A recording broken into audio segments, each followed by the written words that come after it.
अंधकार के राज से हम ज्योति के राज में आ गए। और फिर उससे थोड़ा सा आगे बढ़े हम ज्योति की संतान, और फिर उसके विषय में कुछ बातें हमने देखी थी कि ज्योति के संतान के क्या काम होने चाहिए, कैसे हमारा जीवन होना चाहिए। और हुआ ये कि आज जब मैं वचन पढ़ रहा था, क्योंकि नीति वचन जो प्रतिदिन हम पढ़ते हैं, तो मुझे ये वचन मिला जो कि मैंने ग्रुप में भी शेयर किया था, व्हाट्सएप ग्रुप में, जो कि पाया जाता है नीति वचन 11 का 28 वचन। यहाँ पे ऐसा लिखा है, जो अपने धन पर भरोसा रखता है वह गिर जाता है, परंतु धर्मी लोग नए पत्ते के समान लहलहाते रहते हैं, लहलहाते हैं।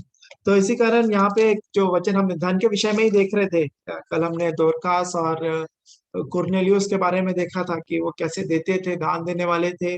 और तो मैं इसी विषय पे ध्यान करने लगा, और अभी आज ही जब मैं अभी फिर से खोला, जब मीटिंग के समय यहाँ पे, तो चौथा वचन भी कहता है 11 का 4 जो नीति वचन है, कोप के दिन धन से तो कुछ लाभ नहीं होता, परंतु धन मृत्यु से भी बचाता है ना। यहाँ पे लिखा है कि कोप के दिन धन से तो कुछ लाभ नहीं होता। हमने कल यही देखा था कि जो धन, जो अधर्म का जो धन है ना, उससे अपने लिए मित्र बना लो, ताकि जब समय आए तो तुम्हें अनंत निवासों में हमको वो प्रवेश में हमारे लिए वो सहायक होने पाए। तो ऐसा हमने इस बात को देखा था। तो मैं इसी बात पे ये वचन मेरे पास आया, और फिर जब उसी में जब मैं आगे देखने लगा, जब मैं भजन संहिता पढ़ रहा था आज ही, और भजन संहिता 52 में भी फिर वही बात मुझे देखने को मिली, जो कि यहाँ पे लिखा है इसका 6 और 7।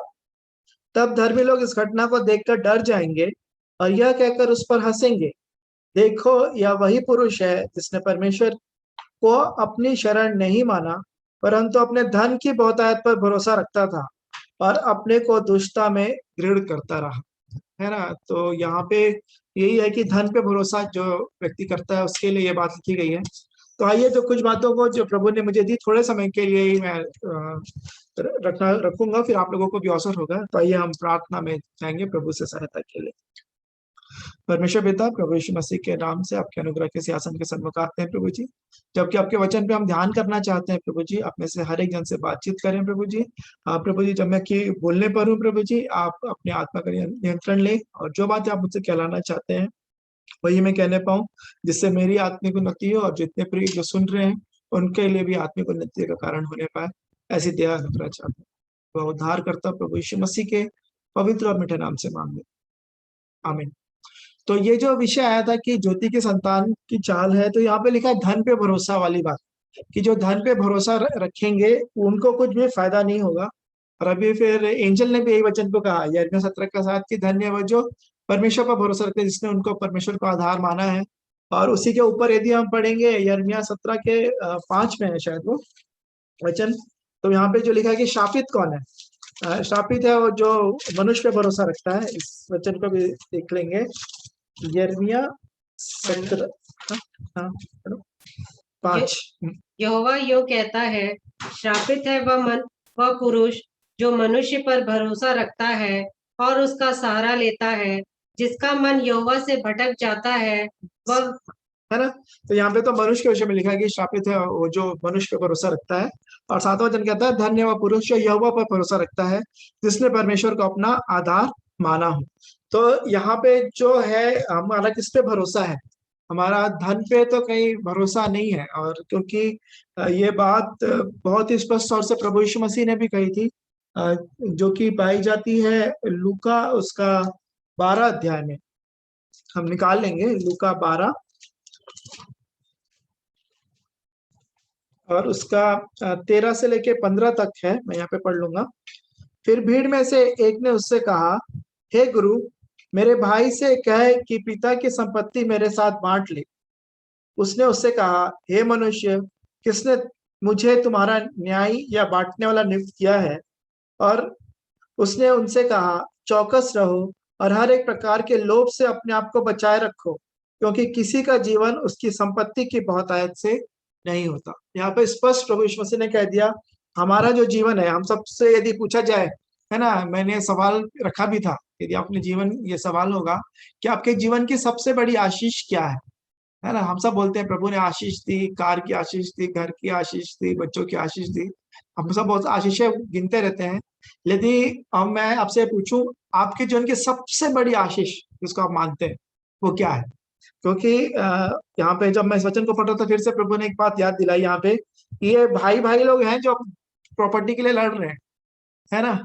कि यहाँ पे जो है कि पिता से उस, है ना, कि क्या है, पिता की संपत्ति मेरे साथ बांट ले। मेरे भाई से क्या है ना, भाई उसका भाई है जो उसकी संपत्ति उसको नहीं दे रहा है, जो ये समझता है कि उसकी संपत्ति है। तो प्रभु यीशु मसीह ने तो अपने आप को उनसे अलग किया कि मैं अभी तुम्हारा इस काम में अभी मैं नहीं करूंगा तुम्हारा ये काम। लेकिन ये बात सच है, और ये बात सबसे ज्यादा देखने में आती भी है। और कि हमारा जो धन संपत्ति है, हम जिसको आशीष समझते हैं, है ना। एक तो बहुत अच्छा उदाहरण है प्रभु यीशु मसीह का, जब उनकी परीक्षा की गई थी शैतान के द्वारा, तब उसने सारा धन संपत्ति विभव संसार का दिखाया प्रभु यीशु मसीह को, और बोला कि मुझे प्रणाम करते सब तुझे दे दूंगा। तो यहाँ पे एक बात है कि जब ये चीजों को, जो संसारिक बातें हैं, जो आशीषें जिनको हम कहते हैं, है ना, ये भौतिक जो धन संपत्ति जब मिलती है, तो वहां पे प्रभु यीशु मसीह ने कहा कि ये वचन में ऐसा लिखा है, और ये उन्होंने उसको नकार दिया, उससे नहीं लिया कि परमेश्वर पिता के सामने तू दंडवत करना, उन्हीं को प्रणाम करना है ना। तो प्रभु यीशु मसीह ने तो मना कर दिया। तो ये सवाल है कि क्या हम कहीं प्रणाम तो नहीं कर रहे ताकि ये संपत्ति हमारे पास आ गई है। तो एक एक उसका एस्पेक्ट ये भी हो सकता है। मैं धन के विरोध में नहीं बोल रहा हूँ, धन संपत्ति है प्रभु धन वचन से नीति वचन 10 का 22 स्पष्ट तौर से कहता है कि धन यहोवा की आशीष ही से मिलता है, और वो उसके साथ दुख नहीं मिलाता है। तो ये एक धन है जो परमेश्वर पिता भी देते हैं, है ना, और उसके साथ दुख भी नहीं होता है। तो जरूर से हम इस बात को देखें, तो यहाँ पे जो बात थी, जो देखने के लिए कि किसी का जीवन उसकी संपत्ति की बहुतायत से नहीं होता है। तो ये सवाल का जवाब अगर हो सके तो आज जरूर हम देने पाएंगे कि सबसे बड़ी आशीष हमारे जीवन के लिए क्या है। मैं थोड़े समय में मैं समाप्त करूंगा, और इसी को फिर यदि हम आगे पढ़ेंगे तो पूरा एक अच्छे तरीके से यीशु मसीह ने उसको समझाया 24 से आगे, लूका 18 में ही। तो उन्होंने ऐसा उनको समझाया 24 वचन से आगे। यीशु ने उसे देखकर कहा, धनवानों का परमेश्वर के राज्य में प्रवेश करना कितना कठिन है। परमेश्वर के राज्य में, सॉरी, मैं लूका 12 पढ़ रहे थे हम, 12 का 13 से 15 तक। तो अब मैं आ गया हूँ लूका 18 में, उसका 24 से आगे, लूका 18 24 से आगे। यीशु ने उसे देखकर कहा, धनवानों का परमेश्वर के राज्य में प्रवेश करना कितना कठिन है। परमेश्वर के राज्य में धनवान के प्रवेश करने से ऊंट का सुई के नाके में से निकल जाना सहज है। इस पर सुनने वालों ने कहा, तो फिर किसका उद्धार हो सकता है। ये भी अद्भुत बात है। सही, कोई भी मानने को तैयार नहीं कि कोई भी धन छोड़ेगा, है ना। सभी लोग सब अपने आप को धनवान समझ रहे हैं, है ना। और कहते हैं कि फिर किसका उद्धार होगा। आगे लिखा है, उसने कहा, जो मनुष्य से नहीं हो सकता वह परमेश्वर से हो सकता है। तो ये भी एक अलग विषय है कि जो बातें यहाँ पे लिखी हैं, जो मनुष्य नहीं हो सकता परमेश्वर से हो सकता है। कई बार इन वचनों को आउट ऑफ कॉन्टेक्स्ट हम बहुत यूज करते हैं, है ना। बहुत सारे वचन, जैसे हमने देखा था रोमियो 8 का 28, कि हर एक बातें मिलकर भलाई को उत्पन्न करती हैं। हम सिर्फ इतने बात को बोलते हैं, लेकिन उसके आगे पीछे जो बातें लिखी गई हैं उसको ध्यान नहीं देते कि जो उससे प्रेम रखते हैं और जो उसकी इच्छा के अनुसार बुलाए गए हैं, उन्हीं के लिए ये बातें अलग बातें भलाई को उत्पन्न करती हैं। वैसे शायद ये वचन भी है कि उसने कहा जो मनुष्य से नहीं हो सकता वो परमेश्वर से हो सकता है। कि जो उद्धार का कार्य है, मनुष्य को धन छोड़ना या अपने आप से परमेश्वर पिता की धार्मिकता को प्राप्त करना, हम इसको बहुत अच्छे से हमने पिछले दिनों भी देखा है कि प्रभु ही है ना, जो हमको अधर्मी ठहराते हैं। हमारे कामों से वो हम धर्मी नहीं ठहरते, है ना। तो यहाँ पे यही बात है कि यहाँ पे धन के विषय में अभी हम देख रहे हैं। तो यहाँ पे लिखा है कि आ, आ, यहाँ पे कि प्रभु यीशु मसीह ये कह रहे हैं कि धनवानों को स्वर्ग के राज्य में प्रवेश करना कितना कठिन है। और जिस वचन को मैं ढूंढ रहा था और मुझे नहीं मिला था, अभी प्रभु की दया हुई कि ये वचन मेरे सामने आ गया, और मैं उसको आगे पढ़ूंगा। जो आगे पाया जाता है 28वां वचन। पतरस ने कहा, देख हम तो घर बार छोड़कर तेरे पीछे हो लिए। फिर कई बार हमारे साथ भी सवाल आता है, तो फिर क्या फायदा प्रभु जी की, पैसा वैसा भी नहीं मिलेगा, है ना, और क्या मिलेगा आपके पीछे चलने से। तो यहाँ पे उसका उत्तर उन्होंने दिया। यहाँ पे लिखा है, पतरस ने सवाल किया कि हम तो घर बार छोड़कर तेरे पीछे हो लिए प्रभु जी। 29 वचन, उसने उनसे कहा, प्रभु यीशु मसीह अब उससे कह रहे हैं, मैं तुमसे सच कहता हूँ कि ऐसा कोई नहीं जिसने परमेश्वर के राज्य के लिए घर या पत्नी या भाइयों या माता पिता या बाल बच्चों को छोड़ दिया हो और इस समय कई गुना अधिक ना पाए और आने वाले युग में अनंत जीवन। हालेलुया। कई बार हम इस बात को सोचते हैं कि शायद नहीं होगा, है ना, क्या मिलेगा, सब चीज चला जाएगा, नुकसान हो जाएगा, है ना। लेकिन प्रभु कहते हैं वो किसी के कर्जदार नहीं है। आपने एक गिलास ठंडा पानी पिलाया, उसका भी प्रतिफल वो देंगे। आप कुछ भी उनके पास बकाया नहीं रखेंगे, वो नहीं रखते हैं, वैसा मेरा परमेश्वर है। उन्हीं का, क्योंकि सब कुछ उन्हीं का है, उनके लिए कुछ भी नहीं है ये सारी बातें। तो सच में कि हम अपने जीवन में जब हम ऐसा करने के, धन संपत्ति दे दो, ये कर दो, तो फिर क्या फायदा होगा, है ना। तो हमको इस बात से प्रभु ने सहायता की। और जो मैं आगे पढ़ना चाहता था, 12 से आगे भी पढ़ूंगा मैं, लूका 12 का, है ना, 15 वचन से आगे, क्योंकि वहां पे भी इस बात को हम जानते हैं दृष्टांत के विषय में। मैं जल्दी से पढ़ लूंगा ताकि हमको याद आ जाए। उसने उनसे एक दृष्टांत कहा, किसी धनवान के मुंह में बड़ी उपज हुई। तब वह अपने मन में विचार करने लगा, मैं क्या करूं, क्योंकि मेरे यहाँ यहाँ जगह नहीं अपनी उपज इत्यादि रखूं।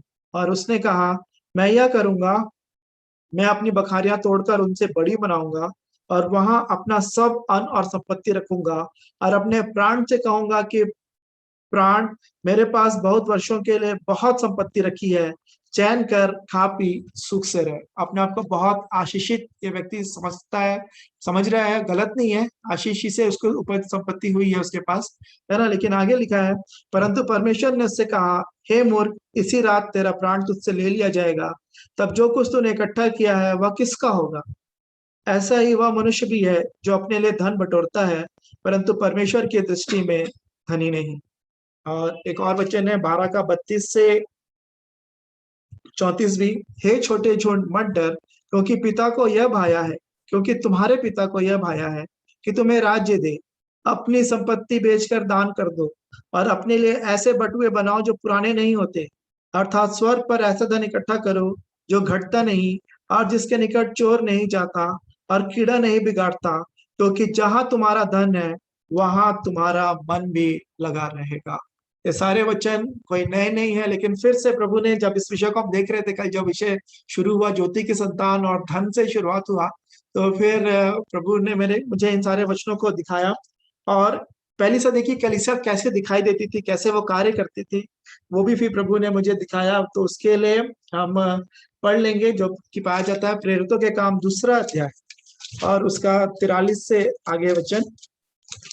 प्रेरितों के काम 2 और उसका 43 से आगे, है ना। यहाँ पे लिखा है, और सब लोगों पर भय छा गया, और बहुत से अद्भुत काम और चिन्ह प्रेरितों के द्वारा प्रकट होते थे, और सब विश्वास करने वाले इकट्ठे रहते थे, और उनकी सब वस्तुएं साझे में थी। वे अपनी अपनी संपत्ति और सामान बेच बेच कर जैसी जिसकी सॉरी जैसी जिसकी आवश्यकता होती थी बांट दिया करते थे, है ना। कितनी अद्भुत बात है। वे प्रतिदिन एक मन होकर मंदिर में इकट्ठे होते थे, और घर घर रोटी तोड़ते हुए आनंद और मन की सिधाई से भोजन किया करते थे, और परमेश्वर की स्तुति करते थे, और सब लोग उनसे प्रसन्न थे, और जो उद्धार पाते थे उनको प्रभु प्रतिदिन उनमें मिला देता था, है ना। तो ये 45वां वचन, वे अपनी अपनी संपत्ति और सामान बेच बेच कर जैसे जिसकी आवश्यकता होती थी बांट दिया करते थे। तो ये पहली सदी की कलीसिया इस प्रकार की थी। और यहाँ पे अगर हम आगे भी देखेंगे तो 4 का 32 से 37 में भी ये लिखा हुआ है। यहाँ पे ऐसे लिखा है, प्रेरितों के काम 4 का 32 से 37 पढ़ रहा हूं मैं। विश्वास करने वालों की मंडली एक चित और एक मन की थी, यहाँ तक कि कोई भी अपनी संपत्ति अपनी नहीं कहता था, परंतु सब कुछ साझे में था। प्रेरित बड़ी सामर्थ्य से प्रभु यीशु के जी उठने की गवाही देते रहे, और उन सब पर बड़ा अनुग्रह था। उनमें कोई भी दरिद्र न था, क्योंकि जिनके पास